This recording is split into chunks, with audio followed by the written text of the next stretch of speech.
Good morning. I'm Juan Castillo, Assistant Principal here at Pasquotank County High School. I'm here with two special guests today. I have Miss Pureza and Miss Moore, are two of our school counselors here at Pasquotank. Thank you both for joining me this morning. Oh, thanks for having us. Great to be here. Most definitely. So this is Educators Drinking Coffee. So today, like I mentioned to you all earlier, I'm actually one of the first times I'm not drinking coffee. I'm actually drinking green tea. I just felt like something different. I guess I still need that caffeine boost, but what are y'all drinking? Well, I'm actually not drinking coffee. I'm drinking water in my cup. No, that's perfectly fine. Perfectly fine. I've already had my coffee. I'm the only educator drinking coffee this morning. I have my Wicked Joe. It's so cute. Awesome. So yeah, we definitely sometimes just need a little pick me up, and but I'm glad you drink water. You said you already had your coffee, so that's good. Yes. Do you try to drink a certain amount of water, Miss Moore? Yes, I do. I'm trying to do better with my water. I haven't been doing good lately. So I try to have at least 64 ounces a day. Yeah. You know what I've heard? I've heard is like your intake should be something like whatever your weight is, and then I don't know, you take off something. I forgot what it is, but it's like depending on your weight, you take off. And for a lot of people, it's like 100 ounces. I'm like, good Lord. Yeah, I've heard that before. Something. I don't know what the formula is, but crazy. Yes. All right. So we're here today. I really appreciate it. And I also have to mention, because I don't think I had the opportunity, Ms. Pureza, earlier in the year, but you are one of the originals here at school at Pasquotank. So yeah, I just want to quickly ask you, it's getting warmer here. Tell us a little bit about that first year, the first couple of years here at Pasquotank. Oh gosh. Well, the first year we didn't have any seniors. So that was kind of weird. But, when you think about it, our seniors, or what would have been our seniors, were, Northeastern kids for their first 3 years. They didn't want to go to a new school for their senior year. So, it kind of made sense. But it was a little, that's just different. And the first couple of years, I don't know, it took a little bit to kind of be like, oh, yeah, we are actually our own high school. But we have always had a unique vibe at P-Tank.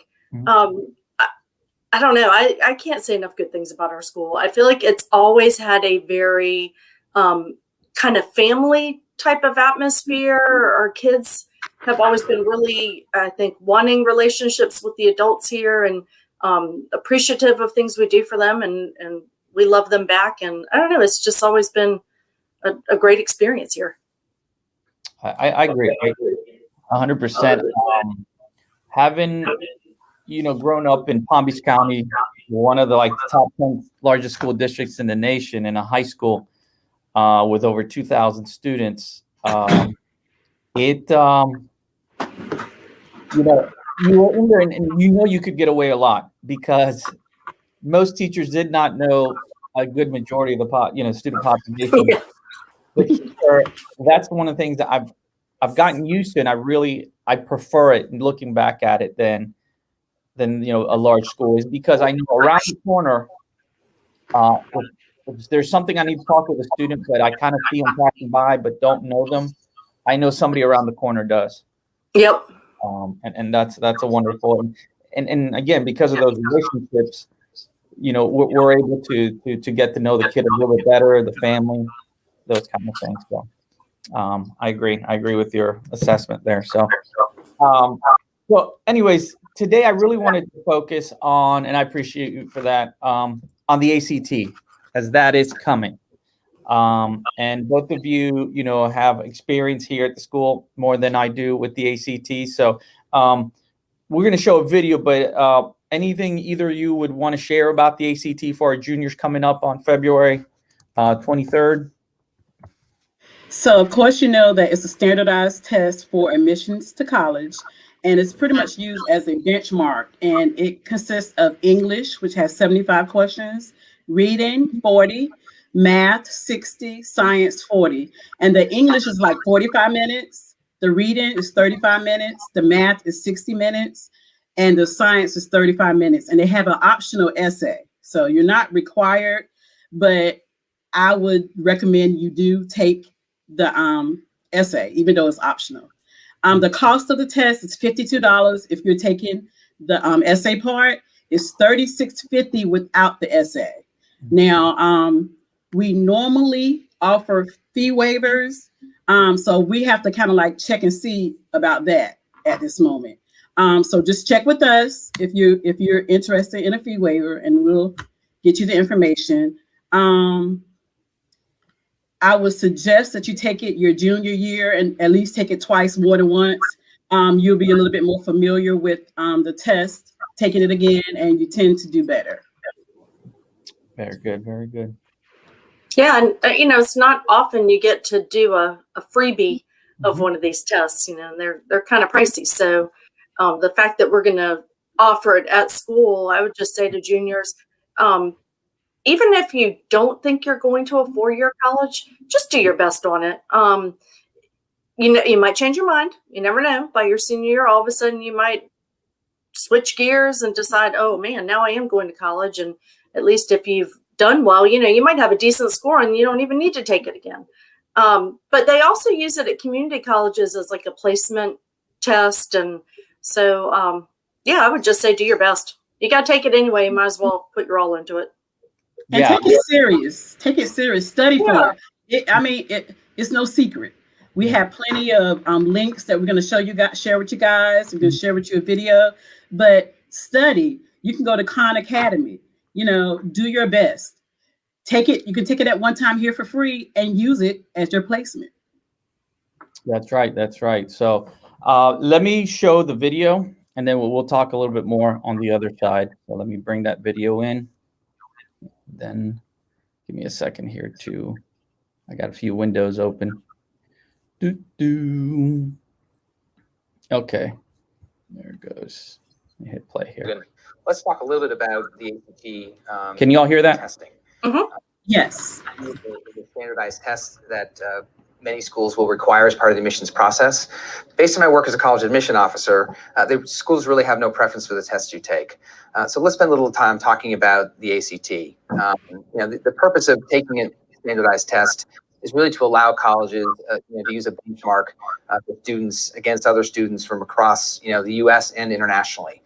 An A in an English class in one school can mean something totally different than an A in an English class in another school. So it is one way that schools can look at a sort of a national exam. Currently for the ACT, there are four sections to it. There's an English section, a reading section, there's a math section, and there's a science section. And there is one optional essay section that the student can choose to do. The format for the test really, includes multiple choice questions. In the English section, you've got 75 questions in about a 45-minute time period. In the reading section, you've got another 40 questions, and that's in a 35-minute time period. In the math section, you've got 60 questions at 60 minutes. And in the science section, you've got 40 questions, and that's in about 35 minutes. The cost of the test is about $52.50. And if you take it without the writing section, it's a little bit less expensive. It's $36.50. The cost of the test should never be a barrier. If you feel like you need help for paying for the cost of the test, please see your college counselor, your guidance counselor. There are fee waivers available, which means you can take this test for free. And your college, or hopefully your college or guidance counselor, can help you get the appropriate fee waivers to do that. Timing for taking the ACT. Most students should be planning out when to take their testing. I would recommend thinking about taking the ACT probably in this winter or spring of your junior year, and then probably taking it twice. Most students do better when they take it a second time. So either taking it late in the spring of your junior year for a second time, or using the fall of your senior year. So the scoring, each of the four sections has a score ranging between a 1 and 36. These scores are averaged together to get your composite score, which is also between a 1 and a 36. So let's take a look at this score report. For each of the sections, they can see how they did at a high level. So the overall section scores are out of 36. There's a perfect score in reading of 36, and the lowest of the four sections is in science, which is a 28. Other sections have subscores, which let you see if there was one area that was stronger than another. In the English area, for instance, the student did slightly better on the usage and mechanics questions than compared to the rhetorical skills questions. This information allows the student to target and study, what they need to do better on and what they need to retake. So the composite score is an average of the English, the math, the reading, and the science scores. So if you use this example, and let's do the math, you take a 32, a 35, a 36, and a 28, and you add that up, you get 131. You divide it by 4, and this person's score is a 32.75, which rounds up to a 33. So their composite is a 33. So the 33 puts them at the 99th percentile, which basically means they've scored higher than 99% of the people who have taken the test. Obviously, this is a really good score on the ACT. All right. So let me actually go back here really quick before the next one pops up. And then. Deciding with. Oh. All right. Give me 1 second here. And let me share our other window that we have.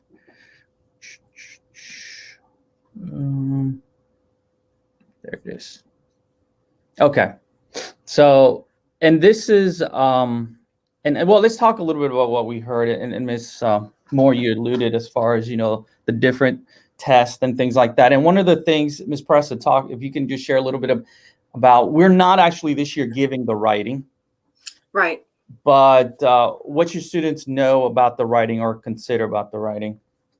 I mean, I think the biggest thing with the writing portion is if your college that you're planning on going to requires the writing, then take the writing. If they don't require it, then they don't require it and they're not going to look at it. So, this all goes kind of back to planning with where do I maybe want to go to school and are they going to require it? And again, if you're taking it on your own somewhere else, you can always do the writing later since we're not giving it. That's right. That's right. So, yeah, I want to make sure to make a point to understand that, for kids, for one, to know that we are not giving the writing here this year in the spring of February 23rd. But if that is something that you do need, that's where maybe asking for, contact your counselor to see how you can get a waiver for the next time so you can then add that. Now, is that something when they take it, and do they have to take the whole thing again, or there's the writing? Do you know? I don't know, actually, if they could take the writing themselves. I think you take the whole thing again. I've never heard of anybody registering for just a section. No. I'll be honest, I'd have to go research that. I figured you couldn't take the English section, but I wasn't sure about the writing since it's optional. Yeah. That's maybe something to call ACT if that is, some of you have that. Yeah, because we could certainly research that and get the word out. Mm-hmm. Yes, you can do that. Well, one of the things, and tell me if I'm wrong, but I think we have this Excel sheet available for students, don't we? Mm-hmm. Okay. Yes. Where can they locate it? It was sent to all of them in a link, but we probably, I would say the easiest way to access it would be, we need to make sure it's on our website. It was sent to all the students and staff at the very beginning of the year. Mm-hmm. So it should be like in there, if they go to their Google folder and just say, shared with me and look up my name, they should be able to access it. But, okay. And yeah. Now what are some of the things they can find in here? Okay. So like the first part is kind of in little sections. So the first part on that sheet is just some general tips, little life hacks for the ACT. And then it divides down by sections. So it's kind of like reading, math, science. But these are little short videos that just give you some concrete tips on things like how do you manage the timing of the test? Because it is a time test and it's not always easy to finish every question in every section on time. So it's kind of some tips for how to do that. The test isn't really designed for you to be able to leisurely work out every problem and get through the whole thing. Like you kind of have to be able to work through it rather quickly. And so it's some tips for things like, hey, when they're asking this sort of question, here's what they're really looking for. So you can zero in on that rather quickly and then keep it moving. Yeah. And a lot of these tips, like just basic review of things like grammar tips. What's the best way to use commas? It's just because there's a lot of grammar on there. Math tips, things like, hey, let's review algebraic functions. Let's look at, it's just kind of a tutorial basically. And they're broken down. Like, I think the longest video is maybe 10 minutes, but most of them are more like 5. And so that's the kind of nice thing too, is you could, even if you looked at like just one a day, even, I mean. Yeah, it breaks it down into tips and tricks and strategies that you can use. And of course, and like Miss Moore said, just practice, because I think with any of these tests, the more familiar you become with the timing, the way they word the questions, you just become more familiar. You tend to do better. Yeah, and it's very important to pace yourself. It covers 215 questions, and it's about 2 hours and 55 minutes. So pacing yourself is very important. Timing, not spending too much time on one question, and time gets away from you. So it's very important to pace yourself. Yeah, and one more thing, don't ever leave anything blank. No. Don't leave anything blank. They do not take off for wrong answers. That's right. You're just getting points for correct answers. But if you leave it blank, it's just nothing. And, if you've got 10 questions left and 30 seconds of time left in that section, I don't know, pick a letter and bubble, just don't leave anything blank, because you might get lucky and nothing bad is going to happen if you answer something incorrectly. There's use process of elimination. That'll help a whole lot as well. Yeah. If you know this can't be it. Yeah, all those good testing tips you've probably heard since EOGs in 3rd grade. Narrow it down to the 2 best and then go for it from there. Go for it. And I really like these tips because they come in video form, and for many of us, there's definitely tips out there galore, but reading through them sometimes, but hearing it sometimes just makes it a little easier. And some of these videos, they actually will show you and tell you. So sometimes both of that can help you kind of remember some of those strategies. But like you said, with the one about make sure you answer all the questions, you leave questions unanswered, that's a question that's automatically going to be wrong. Right. Yeah. And you might get lucky. I mean, just by guessing, you're probably going to get lucky for at least 1 or 2 of them. And you're going to get some of them right. You're going to have 1 in 4 chances. And if you're able to kind of even see some of those responses, you might be able to right off the bat eliminate 1. So now you're down to 3.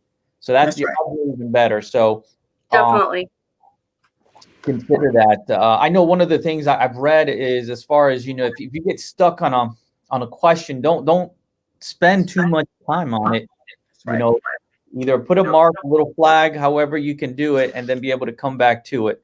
Right. Those kind of things. So so that there's lots of resources. One other thing I did want to share with folks, and hopefully I can do this kind of quickly. Let me kind of do this to stop sharing that, is because all the students, you all have access to go to the myact.org,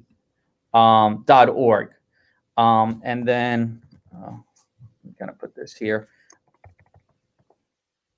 and I've kind of created an account just to be able to go in here, and I just wanted people to be able to see what it looks. But when you go into myact.org, at the bottom, there's an opportunity. There's free ACT online test, and you can find these in many places. But you have an opportunity to take some of these practice here from some of these questions.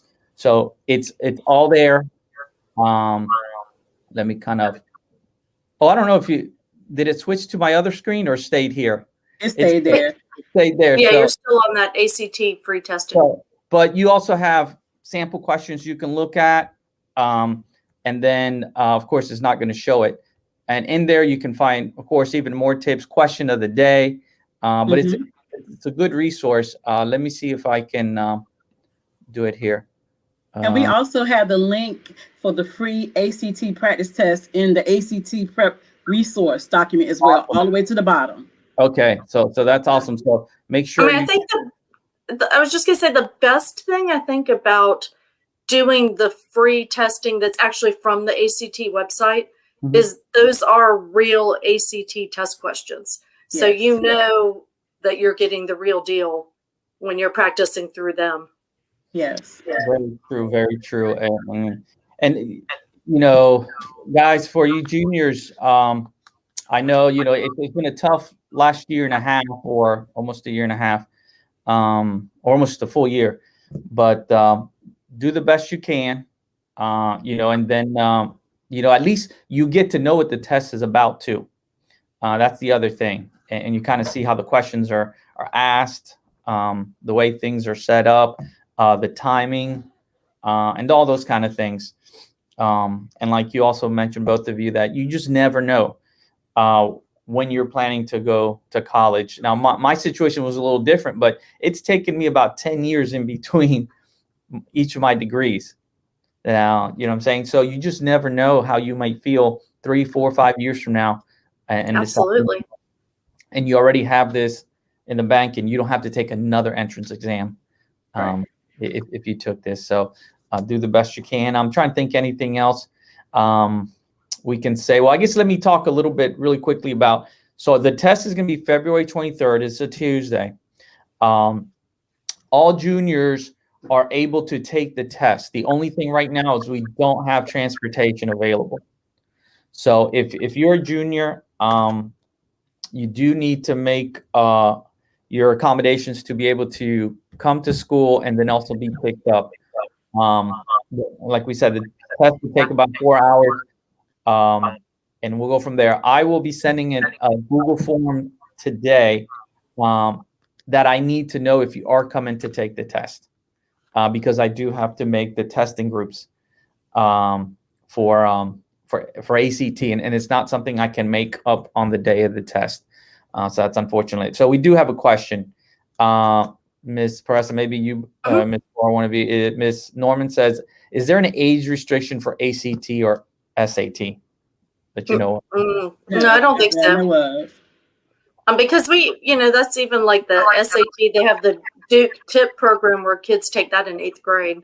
So I don't believe I've never heard of an age issue, and you can take it as many times as you want. Yes. Now for waivers, there is it's a grade requirement for the waivers. You do have to be a junior or a senior to be eligible for one of the fee waivers. Right. And I think as long as you pay, I think you're going to be eligible. Yeah, as long as you pay, you could do it in 9th grade, 10th grade. It's fine. And now, and again, correct me if I'm wrong. Let's say I take the ACT now and I score a composite of about 19. And then, maybe in the fall I take it again and I get a 24, composite of 24. Is it going to appear like just the 24, or do you know if colleges are going to see, oh, he got a 19 and now he's got good question. Okay, so colleges, first of all, they're not going to look down on you for taking it multiple times, and they only care about your best subject scores. So, that's a common practice to do what's called super scoring. Mm-hmm. So, for example, let's say you took it the second time, your composite goes up, but let's say overall, your reading score went down a little bit and your math went way up. They're not going to say, oh, look at that, your reading went down. They're just going to take your very best reading score from however many times you took it, your very best math. Mm-hmm. So, there's really not, they take the risk out of taking it more than once. And when you had mentioned 19 as a composite score, just as an example, I did want to say that the UNC system, that's the minimum score that they are looking for now is a 19. Okay. Just in general. Now that's the minimum score. So, if you're interested in particular schools, this information isn't a secret. Just go on their website, look at it's usually called freshman profile, and you'll kind of see the average ACT scores of kids coming in for that school. Yes, very much. That's another part. Do the research for the school that you're interested to see what it is they're requiring. And juniors, the reality is, the ACT is in many schools right now, it's optional, but we're still a year away from graduation for most of you. So it is very possible that a year from now, it will be a requirement. They could go back to it. We don't know. Yeah, I'm glad you mentioned that, because that does get confusing when you know that seniors this year were allowed to report their test scores if they wanted to, but it was optional, mainly because they, with COVID restrictions, they can't get into testing sites. Like a lot of places just aren't giving it, or, they can't pack you into a classroom like they used to giving it. So it's just been hard for kids to even have a chance to take it independently. But like you said, they haven't made any announcements about next year's senior class. So I always say, hey, assume that they're going to ask for it, and then you might get lucky. If you have a good score, you can still share it. And it's better to be prepared than, oh my gosh, now I got to take it, and kind of thing. Right. Yeah, definitely. And if you tell the colleges you are sending the scores, they're expecting it.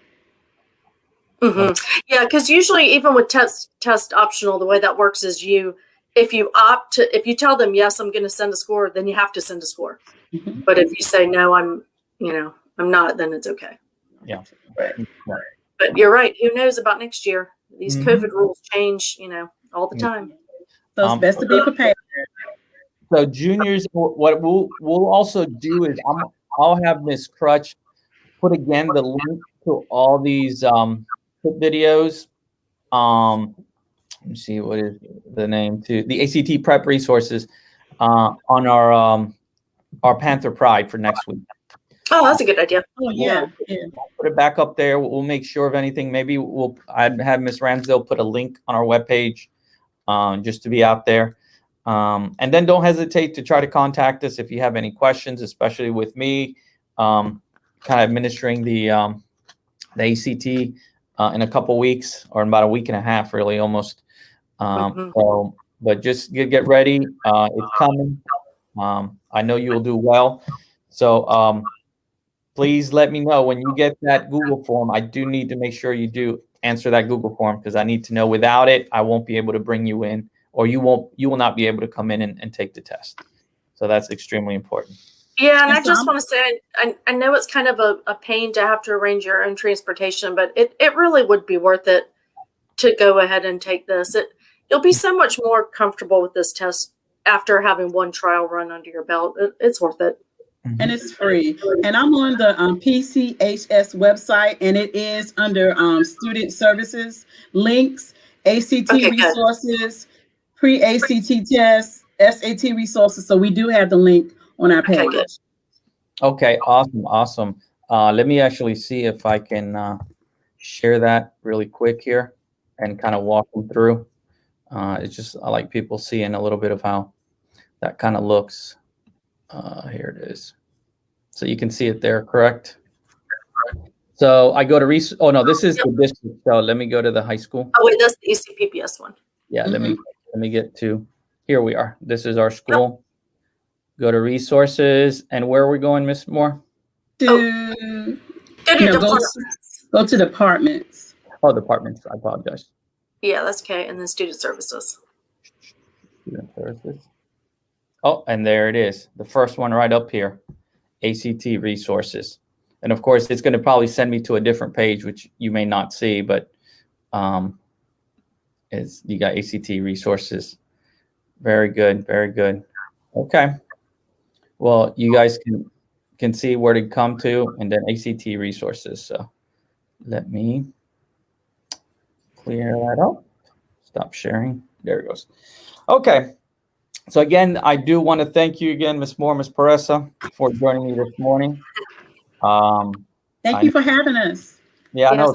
Oh, I do want to share one more thing, Mr. C, because this comes up with a lot of students their senior year.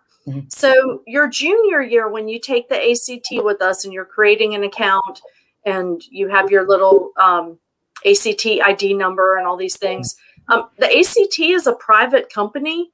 And so we can't, like, I'll get emails all the time. They're like, I can't remember my ACT login. Can you send that to me? No, I can't because I don't work for the ACT. So, I mean, there's prompts on the website if you forget things like your password and all that good stuff. But when you get this information, I don't know, make a folder, stick it in a drawer in your bedroom somewhere where you know you're not going to lose it so that you have access to it in your senior year. Because when you send your scores to colleges, you do have to send official scores. So you've got to do that through the ACT. And it's just frustrating for the students when they forget their login. So I would just say keep track of that, you guys. You're going to need it. Yes. And one thing I would also say is, I don't know if by now most students have their own personal email. But me personally, I would say I'd recommend you use that because your school email, once you leave at some point, it's going to be lock you out. Ms. McDaniel says use your personal email. Yeah, use your and just use that one for your college apps and everything. Yeah. That way, if you forget your password, they can send you a link so you can reset it. But if you're done with school, you've graduated, and they send it to you, you will not be able to access it. So No, you won't. Really look at that. Okay, well, awesome. Well, thank you again. I do appreciate both of you joining me this morning.